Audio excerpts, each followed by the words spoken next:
Good morning. Is it audible? எல்லாத்துக்கும் கேக்குதா?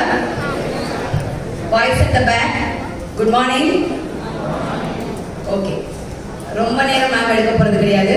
Just ஒரு 15 minutes என்னோட நீங்க இன்டராக்ட் பண்ணலாம். ஸோ இதுவரைக்கும் நீங்க எல்லாருமே வந்து டிஃப்ரெண்ட் கிளாஸஸ் எல்லாமே பார்த்துருப்பீங்க. உங்களுடைய டீச்சர்ஸ் எடுத்த கிளாஸஸ் ஆகட்டும் அல்லது வேலை எக்ஸ்பர்ட்ஸ் எடுத்த கிளாஸஸ் ஆகட்டும். ஒரு சிலர் வந்து ஸ்பெஷல் கோச்சிங் போயிருந்திருக்கலாம், நீட்டு, ஜேஇ. ஸோ இந்த நாள் உங்களுக்கு வந்து வாழ்க்கையிலே மறக்க முடியாததாகவும் ஏதோ ஒரு தீச்சுடர் அல்லது ஒளி ஸ்பார்க் உங்களுக்குள்ள வர்றதுக்கான ஒரு மோட்டிவேஷன் செஷனாக இந்த ஃபர்ஸ்ட் செஷன் இருக்கணும் அப்படிங்கிறதுக்காக இந்த மேடையில உங்கள் சார்பாக நான் உங்கள் முன் இருக்கிறேன். உங்களுக்கு என்ன டிப்ஸ் கொடுக்கலாம் அப்படின்னு சொல்லி யோசிக்கும் போது நிறைய ஸ்டூடெண்ட்ஸ்க்கு என்ன தெரியல அப்படின்னா எப்ப படிக்கணும், எப்படி படிக்கணும், ஏன் படிக்கணும் அப்படிங்கிறது தெரியல இல்லையா? ஸோ ஃபர்ஸ்ட் நம்ம என்ன கத்துக்கலாம் அப்படின்னா எப்ப, that is when to learn, எந்த டைம் வந்து நமக்கு படிக்கிறதுக்கு தோதுவான ஒரு நேரமாக இருக்கும். ஸோ எல்லாரும் எந்த டைம் படிப்பீங்க அப்படின்னு கேட்டாலே மெஜாரிட்டி ஆஃப் த ஸ்டூடெண்ட்ஸ் என்ன சொல்வீங்க, ஏர்லி மார்னிங் எந்திரிச்சு படிப்போம் அப்படின்னு சொல்லுவீங்க. ஆனா காலம் செல்ல செல்ல இப்ப இருக்கிற ஸ்டூடெண்ட்ஸ் கையில எலக்ட்ரானிக் கெசட்ஸ் இருக்கிறதுனால தூங்குற நேரம் என்ன செய்யுது, தள்ளி போக ஆரம்பிக்குது இல்லையா? அதனால அதிகாலையில் எழுதக்கூடிய அந்த பழக்கமும் உங்களுக்கு வந்து என்ன செஞ்சுட்டே வருது, குறைஞ்சிக்கிட்டே வருது. உண்மைதானப்பா? ஸோ நிறைய பேர் வந்து அதிகாலையில எந்திரிக்கிறது கிடையாது. பட் நம்மளுடைய முன்னோர்கள் என்ன சொல்லியிருக்காங்க அப்படின்னா அதிகாலையில எந்திரிச்சு படிச்சோம் அப்படின்னா பசுமரத்து ஆணி போல நம்மளுடைய மனசுல பதியும் அப்படின்னு சொல்லியிருக்காங்க இல்லையா? அது மாதிரி நீங்க நிறைய ப்ராவர்ப் கேள்விப்பட்டிருப்பீங்க. Early bird catches its prey அப்படின்னு சொல்லியிருப்பாங்க, அப்படிதானே? ஸோ பறவையிலுமே வந்து ஃபர்ஸ்ட் பறவையாக நீ இருக்கணும் அப்படின்னா முதல்ல எந்திரிக்கணும் அப்படின்னு சொல்லி நீங்க வந்து கெமிஸ்ட்ரியில வந்து ஒரு டேர்ம் படிச்சிருப்பீங்க, கிப்ஸ் கட்டில்லா ஆற்றல், Gibbs energy, Gibbs free energy படிச்சிருப்பீங்க இல்லையா? ஸோ அந்த கட்டில்லா ஆற்றலை முதலாக நீ வாங்கிக்கிறதுக்கு உன்னைய நீ தயார்படுத்தி உன்னைய நீ வென்று தூங்கில் எழணும். புரியுதா? ஸோ தூங்கிட்டு இருக்கோம், நம்ம அலாரம் கிளாக்லாம் செட் பண்ணுவோம், ஆனா நம்மளே தோக்கடிச்சிட்டு இருப்போம். அந்த இடத்துல என்ன செய்வோம், மறுபடியும் ஆஃப் பண்ணிட்டு இன்னொரு 10 minutes தூங்குவோம் அப்படின்னு செய்வோமா? ஸோ முதல்ல நீ யாரை ஜெயிக்கணும் அப்படின்னா உங்களை நீங்க ஜெயிக்கணும். ஸோ படுக்கையில இருந்து துள்ளி எழுந்திரிக்கணும், அலாரம் கிளாக் கேட்காமலே உங்க உடம்புக்குள்ள எப்படி பயாலஜிக்கல் கிளாக் செட்டப் பண்றது அப்படிங்கிறத பத்தி இப்ப பார்ப்போம். சரிங்களா? ஸோ எது வந்து உச்சிதமான டைம் அப்படின்னு பார்த்தோம்னா ஏர்லி மார்னிங் 4 to 5 பார்த்தீங்கன்னா பிரம்ம முகூர்த்த வேலை அப்படின்னு சொல்லியிருப்பாங்க. சரியா? முன்னோர்கள் வந்து நமது தமிழர்கள் அதுவும் வந்து லேசிப்பட்டவங்க கிடையாது. சயின்டிபிக் ப்ரூஃபோட ப்ரூவ் பண்ணலாம் நம்ம இப்ப அவங்க ஏன் அப்படி சொன்னாங்கன்னு சொல்லி. ஏன்னா 4 to 5 உனக்கு அட்மாஸ்பியர்ல என்ன அதிகமா இருக்கும் அப்படின்னு சொல்லி பாத்தீங்கன்னா காஸ்மிக் ரேடியேஷன்ஸ், அப்படிதானப்பா? ஸோ அதுல வந்து என்ன அதிகமா இருக்கும் அப்படின்னா நைட்ரஜன் கண்டென்ட் அதிகமா இருக்கும். ஸோ பிஹைண்ட் தட் அந்த கெமிஸ்ட்ரியை பத்தி நம்ம பேசிட்டு இருக்கோம். அந்த நைட்ரஜன் கண்டென்ட் பிளான்ட்ஸ்க்கு மட்டும் தேவையில்லை. நீங்க எல்லாம் நிறைய பேர் பயாலஜி ஸ்டூடெண்ட் இருப்பீங்க.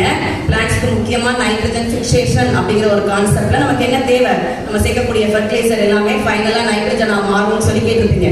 தாவரத்துக்கே நைட்ரஜன் தேவை அப்படின்னா இந்த மனித மூளைக்கும் கண்டிப்பாக நைட்ரஜன் தேவை. எதுக்கு அப்படின்னு சொல்லி பார்த்தோம்னா மெமரி பவர். ஸோ மெமரி பவரை இன்டியூஸ் பண்ற அந்த நைட்ரஜன் கண்டென்ட் காஸ்மிக் ரேடியேஷன்ஸ்ல அதிகமா இருக்கு. அந்த காஸ்மிக் ரேஸ் எப்ப கிடைக்குது அப்படின்னு சொல்லி பார்த்தீங்கன்னா ஏர்லி மார்னிங் 4:30 to 5:30 தான் கிடைக்கும். ஸோ அதற்காகவாவது நம்ம என்ன செய்யணும், நம்ம ஜெயிச்சு 4 to 5 எழுது நம்ம கட்டில ஆற்றலை யார்கிட்ட இருந்து வாங்கலாம், which is the primary source of energy. Students உங்களுக்கு ஆன்சர் தெரியும் நினைக்கிறேன். முதல் ஆற்றல் எங்கிருந்து வாங்கலாம் நம்ம? சூரியன். Very good. Sun is the primary source of energy. So அவங்க எந்திரிக்க முன்னாடி, சூரியன் வெளியே வர்றதுக்கு முன்னாடி எந்திரிச்சு முதலா அந்த ரேஸை வந்து நம்ம வாங்கிட்டோம். ஸோ அதுதான் வந்து அந்த ஹோல் டே நீ ஃப்ரெஷ்ஷாக இருக்கிறதுக்கும் ஆக்டிவாக இருக்கிறதுக்கும் வழிவகுக்கும். ஓகே, இது வரைக்கும் நான் பண்ணல, இன்னைக்கு கேட்டுட்டீங்கல்ல, ப்ராக்டிஸ் பண்ண ஆரம்பிங்க. ஜஸ்ட் 48 days, 48 நாட்கள் நீங்க அதை ப்ராக்டிஸ் பண்ணீங்க அப்படின்னா லைஃப்ல அதுவே உங்களுக்கு ஒரு பயாலஜிக்கல் கிளாக் உங்க உடம்புக்குள்ள செட் ஆகி உங்களை அது தானாக எழுப்பும். ப்ரொவைடட் நைட் நீங்க எலக்ட்ரானிக் கெசட்ஸை தள்ளி வச்சுட்டு என்ன செய்யணும், சீக்கிரமாக தூங்கணும். ஓகே, நிறைய நல்ல விஷயங்கள் எலக்ட்ரானிக் கெசட்ஸ்ல இருக்கு.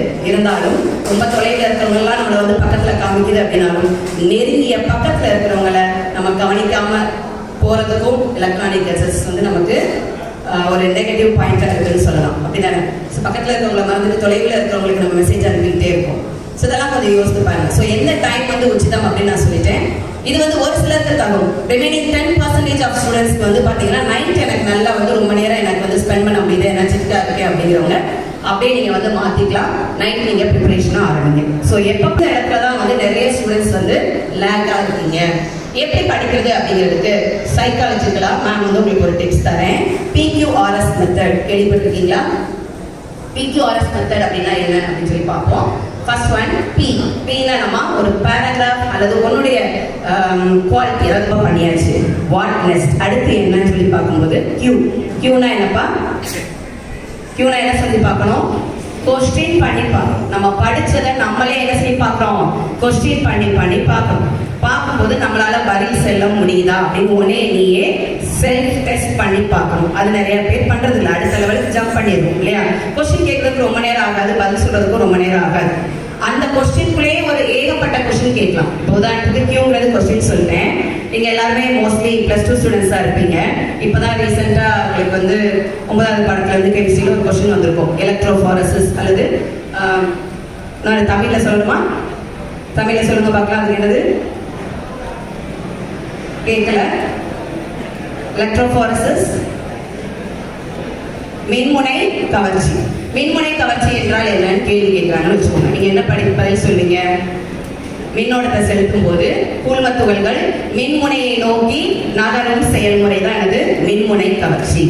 ஸோ இதுல எத்தனை கேள்வி கேட்கலான்னு பாருங்க. எப்ப வந்து கூழ்ம துகள் நகரும்? எப்ப நகரும்? மின்னோட்டத்தை செலுத்தும் போது. எது நகரும்? கூழ்மத்துகள் நகரும். எதை நோக்கி நகரும்? எலக்ட்ரோட் ஆகியக்கூடிய அந்த மின் தண்டை நோக்கி நகரும். ஸோ ஒரு டெஃபினிஷன்ல எவ்வளவு கொஸ்டின்ஸ் கேட்கலாம்ன்றதுக்கு நான் வந்து உங்களுக்கு சாம்பிள் கொடுக்குறேன். ஓகேவா? ஸோ இப்படி நீங்க யோசிச்சு விடையளிச்சு படிச்சீங்க அப்படின்னா மறக்குமாப்பா. ஏன்னா நிறைய ஹால் சூப்பர்வைசரா நம்ம போகும்போது பார்த்துருக்கோம். 1 மணி நேரம் பசங்க எழுதுறாங்க. அப்புறம் சரி சந்தேகம் இருக்கும்போது தாராளமாக உனக்கு எடுக்கக்கூடிய ஆசிரியர்கிட்ட கேள்வி கேளுங்க. கேள்வி கேட்கறது தான் லேர்னிங் ப்ராசஸ். ஐயோ கேட்டா நம்மளை தப்பா நினைச்சுவாங்களோ? நோ. எப்பெல்லாம் உனக்கு சந்தேகம் வருதோ கண்டிப்பா கேள்வி கேளு. ஓகேவா? இதுக்கு ஒரு சின்ன உதாரணம், ஒரு குட்டி கதை சொல்றேன். ஒரு துறவி இருக்காரு, ஞானின்னு சொல்லலாம். அவர்கிட்ட ஒரு பையன் போய் படிச்சிருக்கா, உங்களை மாதிரி வச்சுக்கோங்களேன். எனக்கு எப்ப ஞானம் கிடைக்கும் அப்படின்னு சொல்லி போய் கேட்கறாரு. எனக்கு வந்து ஞானம் தேவை, எனக்கு எப்ப ஞானம் கிடைக்கும் அப்படின்னு சொல்லி கேட்கறேன். அந்த துறவி சொல்றாரு, சரிப்பா வாழ்க்கையில உனக்கு ஞானம் வேணுங்கிற அறிவுரையை கேட்கிற, டெய்லி என்ன செய்ய, ஒரு 2-3 மந்திரங்கள் வந்து நான் சொல்றேன், அதை வந்து நீ பிராக்டிஸ் பண்ற. 2-3 மந்திரங்கள் சொல்லு, அதுக்கப்புறம் ஒரு 2 வாழைப்பழம் சாப்பிடு, உனக்கு ஞானம் வந்துடும் அப்படின்னு சொல்றேன். ஏன்னா லிமிட்டடா சாப்பிடணுங்கிறதுக்காக அவர் அதை சொல்லியிருக்காரு. ஸோ அந்த பையனுடைய கேள்வி எப்படி இருந்தது? மறுபடியும் குருட்ட அவன் என்ன கேள்வி கேட்டிருப்பான்னு நீங்க நினைக்கிறீங்க? அவன் என்ன மந்திரம்னு கேட்கல. வாழைப்பழம்னு சொன்னீங்களே, அது பூவன் வாழைப்பழமா ரஸ்தாலியா, என்ன சாப்பிடணும்னு சொல்லலையே அப்படின்னு சொல்லி கேட்கலாம். ஸோ இப்போ அவருடைய குருவினுடைய பதில் என்னவா இருக்கு? இந்த ஜென்மத்துல உனக்கு ஞானம் வராது. உன்னுடைய கேள்வி என்ன மந்திரம் குருவேன்னு கேட்டிருக்கணும். பட் நீ என்ன கேட்டிருக்க? என்ன வாழைப்பழம் சாப்பிடணும்னு கேட்டிருக்க. ஸோ அதுதான் உனக்கு வந்து அந்த பாயிண்ட். ஸோ ரொம்ப நேர்பட தெளிவாக இருக்கணும், அக்யூரேட்டா இருக்கணும் நம்மளுடைய கொஸ்டின் என்ன அப்படிங்கிறது. ஸோ நெக்ஸ்ட் கியூ முடிஞ்சுச்சா? அடுத்தது ஆர். ஆர் அப்படிங்கிற என்ன படிக்க போறோம் அப்படின்னா ரீகால் ஆர் ரிசைட். ரீகால்னா என்னப்பா? திரும்ப திரும்ப நம்ம படிச்சதை என்ன செய்யறோம்? இப்போ இதெல்லாம் ஒப்பிச்சு பார்க்குறேன். சயின்ஸ்ல வந்து நம்ம திரும்ப திரும்ப என்ன செய்யறோம்? ரீகால் பண்ணி பார்க்கறோம். கணக்கனா செஞ்சு பார்க்கணும். சரியா? ஸோ லாங்குவேஜ் பாடங்கள்ல என்ன தவறு வரும் அப்படின்னு சொல்லி பார்த்தீங்கன்னா மயங்கொழி பிள்ளைகள் அது வந்து அதிகமாக விடுவீங்க. ஸோ அந்த மாதிரி பிள்ளை வந்து திருத்தி எழுதப்படணும். ஓகேவா? ஸோ சயின்ஸ் வந்து இந்த PQRS மெத்தட் படி படிச்சீங்க அப்படின்னா எப்பயுமே மறக்க. ஸோ ஆர்ங்கிறதுக்கு recall and recite. Last but not the least is S. எஸ்ல என்ன செய்ய போறோம்? படிச்ச பேஜோ அல்லது பத்தியவோ ரைட்டிங் ஷார்ட் நோட்ஸ், ஒரு குறிப்பு உனக்கு தகுந்த மாதிரி என்ன செஞ்சுக்கிற எழுதிக்கிற. இப்பயும் நிறைய மாணவர்களை நான் பார்க்குறேன். நான் சொல்றேன் இந்த PQRS வந்து நோட் பண்ணிட்டு இருக்கீங்க, ரொம்ப சந்தோஷம். ஸோ இதுதான் வந்து நீங்க படிக்க ஆரம்பிச்சிட்டீங்க அப்படிங்கிறதுக்கு ஒரு குறியீடு இல்லையா? So PQRS. So short notes எடுத்துட்டோம் அப்படின்னா ஒவ்வொரு பாடமா படிக்கும்போது இப்போ அடுத்த அரையாண்டுக்கே உங்களுக்கு வந்து கெமிஸ்ட்ரி எடுத்துட்டோம்னா 15 சாப்டர் இல்லையா? ஸோ 15ஐயும் உங்களால அட் அ டைம்ல வந்து படிக்க முடியுமா? ரொம்ப கஷ்டம். ஒரு நாள் லீவ் கொடுத்தாலுமே 2 வால்யூம் புக்கை நம்ம கவர் பண்ண முடியாது. பட் நம்ம படிச்சதெல்லாம் உனக்கு புரிஞ்ச மாதிரி அப்பப்ப நீ எழுதின அந்த ஷார்ட் நோட்ஸ் வித்தின் 2 hours நீ திருப்பி பார்த்து விடலாம். அது வந்து நேரம் வந்து உனக்கு வந்து மிச்சப்படுத்தும். ஆரம்பத்தில் நீ சேமிச்ச நேரம் எல்லாம் கடைசி உனக்கு மிச்சமாக இருக்கும் திருப்பி திருப்பி பார்க்கறது.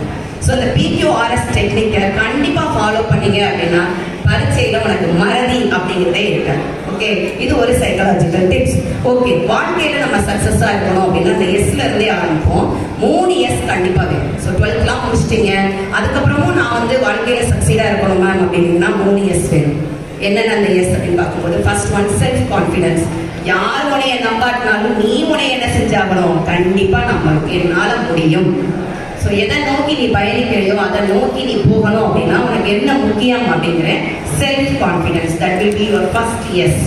ஓகே, எல்லாத்தையும் அது கண்டிப்பாக இருக்கும். ரெண்டாவது எஸ் என்னன்னு சொல்லி பார்த்தோம்னா ஸ்மார்ட் ஒர்க்.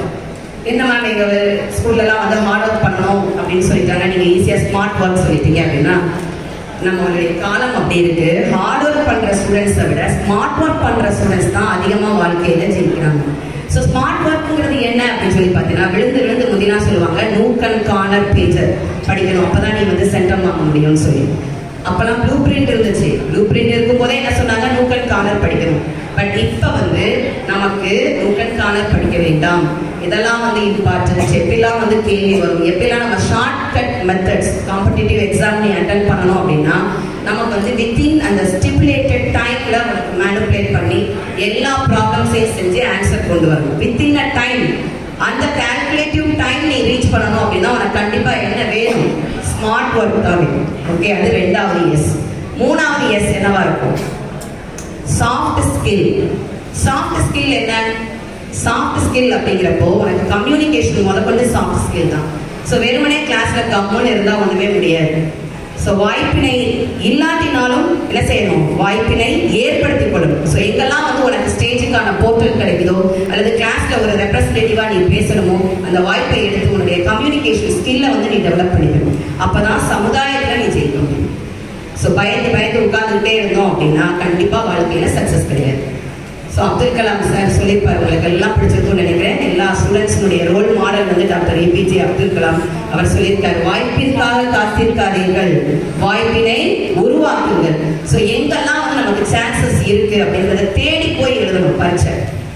இந்த ஏஜ்ல நீங்க ஆல் இந்தியா லெவல் டெஸ்ட் எழுதுறீங்க அப்படிங்கிறதே ஒரு ஹிஸ்டரி, உன்னுடைய வாழ்க்கையில ஒரு சரித்திரம். நான் வந்து ஒரு நீட் எக்ஸாம் எழுதுறேன்னா அது ஒரு ஆல் இந்தியா லெவல் எக்ஸாம், ஒரு JEE எக்ஸாம் எழுதுறேன்னா ஒரு all India entrance exam. So அதை எழுதுறதுக்கு எந்த தயக்கமும் தேவையில்லை, எந்த பயமும் தேவையில்லை. அதுதான் வந்து உன்னுடைய ஃபர்ஸ்ட் சக்சஸ். ஸோ போய் ஜெயிக்கிறவங்கிறது ரெண்டாவது. சரியா? ஸோ வாழ்க்கையில் அந்த மாதிரியான சேலஞ்சஸை நீங்கள் ஃபேஸ் பண்ணணும். ஸோ இதுதான் அந்த 3 எஸ் சொல்லணும். இந்த 3 எஸ் சொல்லும் போது சேலஞ்சுன்னு சொல்லுவோம் இல்லையா, அதுக்கு வந்து ஒரு சைக்கலாஜிக்கல் டிப்ஸ் சொல்றேன் மேம். பிக்கும் டிக்கும் இடையில என்னப்பா இருக்கும், ஆல்பபெட் பிக்கும் டிக்கு இடையில சி இருக்கு. Very good answer. So the B denotes birth and D denotes death.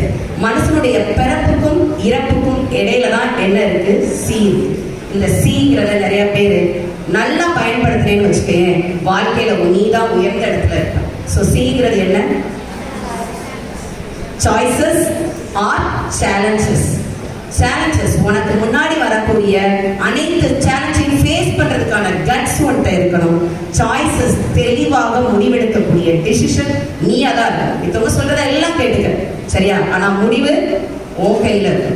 So best choice எது அப்படிங்கிறதையும் நீ யோசிக்கணும். Okay, so between B and C நம்மளுடைய வாழ்க்கையில பிறந்துட்டோம், அடுத்து முடிவு. ஸோ எல்லாத்துக்கும் இப்போ ஒரு லைட்டா ஒரு ஸ்பார்க் மாதிரி நான் கிண்டில் பண்ணியிருக்கேன், அவ்வளவுதான்.